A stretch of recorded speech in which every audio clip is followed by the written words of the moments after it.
మహారాష్ట్ర ఎన్నికల్లో అయితే బీజేపీకి సానుకూలంగా ఉందని ఒక ప్రచారం అయితే జరుగుతుంది. మరి దీంతోని జగన్మోహన్ రెడ్డి గారి స్క్రిప్ట్ తారుమారయ్యే అవకాశం ఉందా? సో ఈ అంశాన్ని మనకి వివరించడానికి మనతో పాటు ఉన్నారు ప్రముఖ సీనియర్ జర్నలిస్ట్ డివిఎస్ గారు.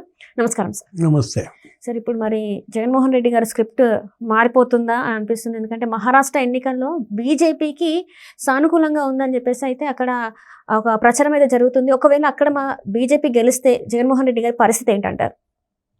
అంటే మహారాష్ట్ర ఎన్నికలు జగన్ భవిష్యత్తుని నిర్ధారిస్తాయా? జగన్ బయట ఉంటాడా, జైలుకి వెళ్తాడా? ఎందుకంటే జగన్ పట్ల బీజేపీ పెద్దలు అనుసరించే వైఖరి ఎలా ఉండబోతోంది, వీటన్నిటికి కూడా రేపటి మహారాష్ట్ర ఎన్నికల యొక్క ఫలితాలు నిర్దేశిస్తాయి. జగన్ భవిష్యత్తే కాదు, జమిలి ఎన్నికల భవిష్యత్తు కూడా. ఎందుకంటే జమిలి ఎన్నికలు వస్తాయని కొండంత ఆశలు పెట్టుకుని తన పార్టీ నాయకుల్ని నిలబెట్టుకోవటం కోసం, క్యాడర్ జారిపోకుండా ఆపడం కోసం జగన్ నానా పాటలు పడుతున్నాడు. ఒకవైపు వలసలు, అందరూ ఆయన పార్టీని వదిలేసి వేరే పార్టీలకు వెళ్ళిపోతున్నారు. ఆయన బంధువులే వెళ్ళిపోతున్న పరిస్థితుల్లో జగన్మోహన్ రెడ్డి ఏం చేస్తున్నాడు? అక్కడక్కడ అడపా నీకు మీటింగ్స్ పెట్టినా, లేకపోతే ప్రెస్ మీట్లలో జమిలి వస్తోంది, ఇంకో సంవత్సరం, ఇంకో 2 సంవత్సరాలు, 2027లో ఎన్నికలు, 2028లో ఎన్నికలు. అంటే ఎన్నికలు వస్తున్నాయి, కొద్దిగా ఓర్చుకోండి, ఇంకో సంవత్సరం ఓర్చుకోండి, 2 ఏళ్ళు ఓర్చుకోండి, కష్టపడండి అని ఆపే ప్రయత్నం. కాళ్ళు గడ్డాలు పట్టుకుంటున్నాడు నాయకులవి, కార్యకర్తలవి. ఇప్పుడు మహారాష్ట్ర ఎన్నికల్లో బీజేపీ గెలిచిందనుకో, బీజేపీ కనుక గెలిచినట్లయితే నిజంగానే జమిలికి వాళ్ళు వెళ్ళే అవకాశం ఉంది. ఎట్లా అంటే ఇప్పుడు రామ్నాథ్ కోవింద్ ఒక 5-6 రాజ్యాంగ సవరణలు చేయాలి, బిల్లులు పెట్టేస్తారు పార్లమెంట్లో, వెంటనే వాటిని ఆమోదించుకునే ప్రయత్నం చేస్తారు. ఒక సంవత్సరం ఏమైనా ముందుకు వచ్చే అవకాశాలు ఉండొచ్చు.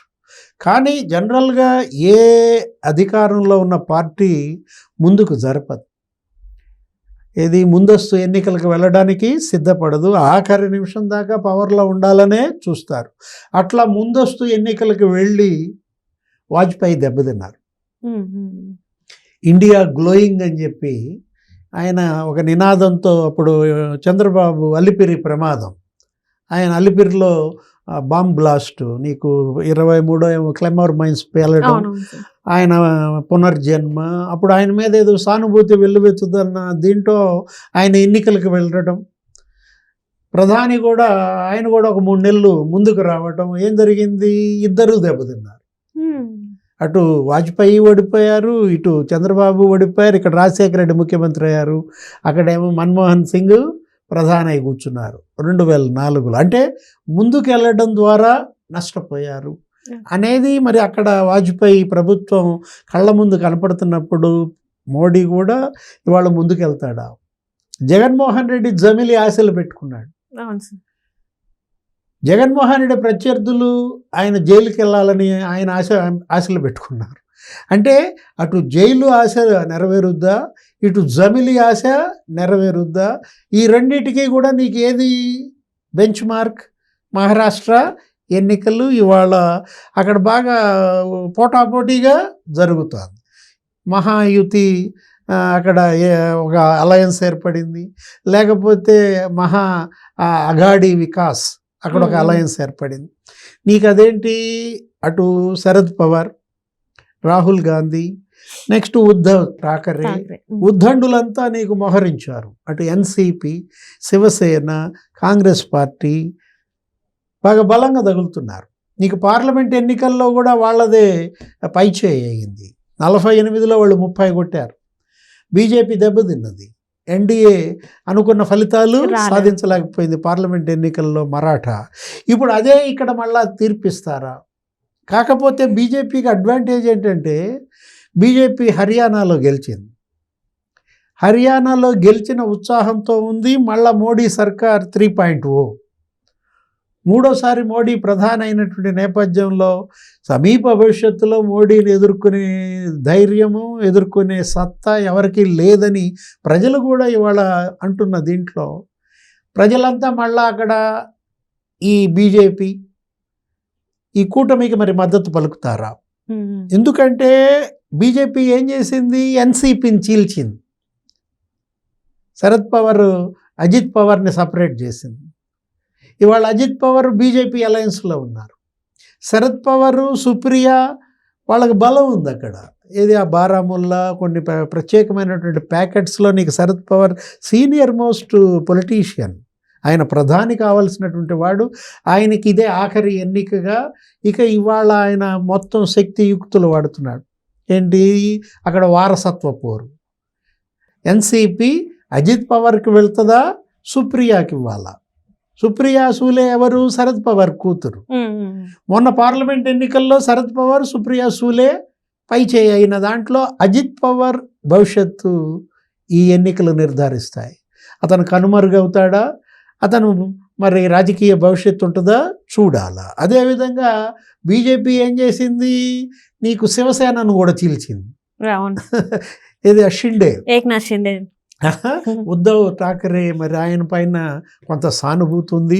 మొన్న ఆయన క్లిక్ అయ్యారు పార్లమెంట్ ఎన్నికల్లో. శరద్ పవార్, ఉద్ధవ్ ఠాకరే, రాహుల్ వైపు ప్రజలు మొగ్గు చూపిన దాంట్లో అదే మొగ్గు ఇప్పుడు కూడా చూపిస్తారా? లేదు షిండే అధికార బలం, మోడీ అధికార బలంతో శివసేనని అణిచేస్తారా? అంటే ఇటు షిండే రాజకీయ భవిష్యత్తు, ఇటు ఉద్ధవ్ కాదు ఎవరైనా మన అజిత్ పవార్ రాజకీయ భవిష్యత్తుని నిర్ధారిస్తాయి మహారాష్ట్ర ఎన్నికలు. వాళ్ళ భవిష్యత్తునే కాదు, జగన్ భవిష్యత్తును కూడా నిర్ధారిస్తాయి మహారాష్ట్ర ఎన్నికలు అంటున్నారు.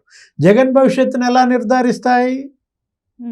జైలుకి వెళ్తాడా, బయట ఉంటాడా, బెయిల్ రద్దు అవుద్దా, కంటిన్యూ అవుతుందా? రేపు ఆ పాత కేసులు సిబిఐ, ఈడీ అయ్యో 12, ఇది ఒక 9, ఈ కొత్త కేసులు పడుతున్నాయి. ఏది ఆ లిక్కర్ కానీ, శాండ్ కానీ, రకరకాలుగా 5 ఏళ్ల జగన్మోహన్ రెడ్డి సీఎంగా అవినీతి కుంభకోణాల కేసుల్లో అరెస్ట్ అవుతాడా? ఏదైనా అరెస్ట్ కావడం తథ్యం. ఆ అరెస్ట్ మరి ఎప్పుడు జరుగుద్ది? బిగినింగ్లో జరుగుద్దా, ఎండింగ్లో జరుగుద్దా చూడాలి. అంటే ఇప్పటివరకు చూస్తున్నట్టయితే సార్ 11-12 సంవత్సరాలు ఒక వ్యక్తి బెయిల్ మీద ఉండడం అంటే తొలి వ్యక్తి నాకు తెలిసి జగన్మోహన్ రెడ్డి కావచ్చు.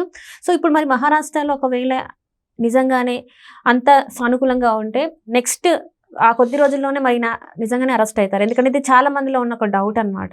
అంటే న్యాయ వ్యవస్థలో ఉన్న లొసుగులను ఆధారంగా చేసుకుని డబ్బు విరజిమ్మి అధికారం అండతో 12 ఏళ్లుగా జగన్మోహన్ రెడ్డి బయట ఉంటున్నాడు.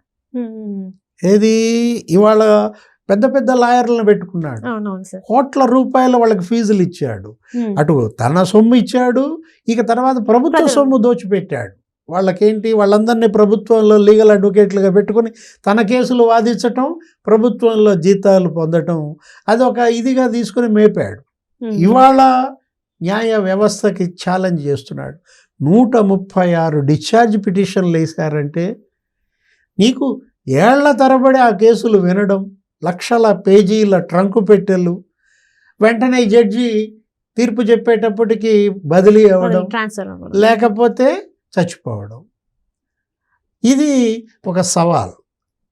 ఇది భారత న్యాయ వ్యవస్థనే వెక్కిరిస్తున్నాడు జగన్మోహన్ రెడ్డి.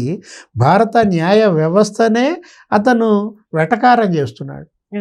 ఇలాంటి పరిస్థితుల్లో ఇప్పుడు ఆయన బెయిల్ గనక రద్దు చేయకపోతే ఇది ఒక దుష్ట సంప్రదాయం అవుతుంది. ఇక రాబోయే కాలంలో ప్రతి ఒక్కళ్ళు జగన్ యొక్క మార్గమే అనుసరిస్తారు.